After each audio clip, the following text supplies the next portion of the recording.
What if I told you that a missing English king was found under a parking lot? A man accused of murder. A monarch called a villain. But was he truly guilty? This is the story of Richard III, the last king of the House of York, and one of the most misunderstood rulers in English history. Let's go back to where it all began. Richard was born in October 1452. He was the 11th child of Richard, Duke of York. At the time, England was caught in a brutal civil war, the Wars of the Roses. A bloody conflict between two rival branches of the royal family, the House of York and the House of Lancaster. As a child, Richard was forced into exile when the Lancastrians briefly gained power. But everything changed when his older brother, Edward, defeated them and became King Edward IV. Under his brother's reign, Richard rose fast. He became Duke of Gloucester, a trusted commander in war and a loyal royal brother. But when Edward died suddenly in 1483, everything unraveled. Edward's son, just 12 years old, was set to become king, Edward V. Richard was named Lord Protector, tasked with guiding the boy until he came of age. But before the young king could be crowned, he and his younger brother were taken to the Tower of London, and they never came out. Soon after, Richard declared the boys illegitimate. He claimed the throne for himself and became King Richard III.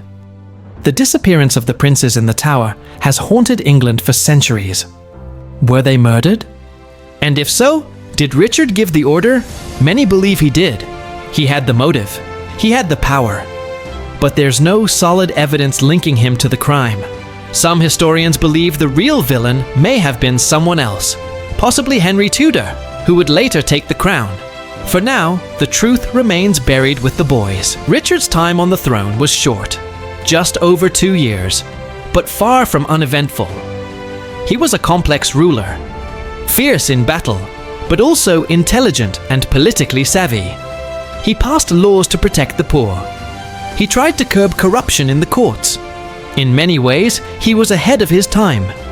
But enemies were gathering. Across the sea, a distant relative of the Lancastrians was preparing to make his move, Henry Tudor. He landed in Wales with a small army and marched on England. The final showdown came in August 1485 at the Battle of Bosworth Field. Richard fought bravely. In fact, he nearly killed Henry himself, but he was surrounded and struck down. His final words were said to be, "Treason! Treason! Treason!" He died as the last English king to fall in battle. With his death, the Wars of the Roses ended. Henry Tudor was crowned king. He would become Henry VII, founder of the powerful Tudor dynasty. But what happened to Richard's body? For over 500 years, no one knew. That is, until 2012, archaeologists, guided by old records and modern technology, began digging beneath a city parking lot in Leicester. What they found stunned the world.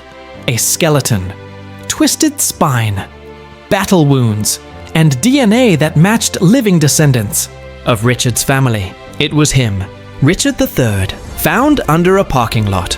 In 2015, he was given a proper royal burial. Hundreds attended. For many, it was a moment of closure. But questions still remain. Was Richard a murderous tyrant? Or a victim of history written by his enemies? Shakespeare painted him as a deformed monster. But Shakespeare wrote under the Tudors, and the Tudors had every reason to make Richard look evil.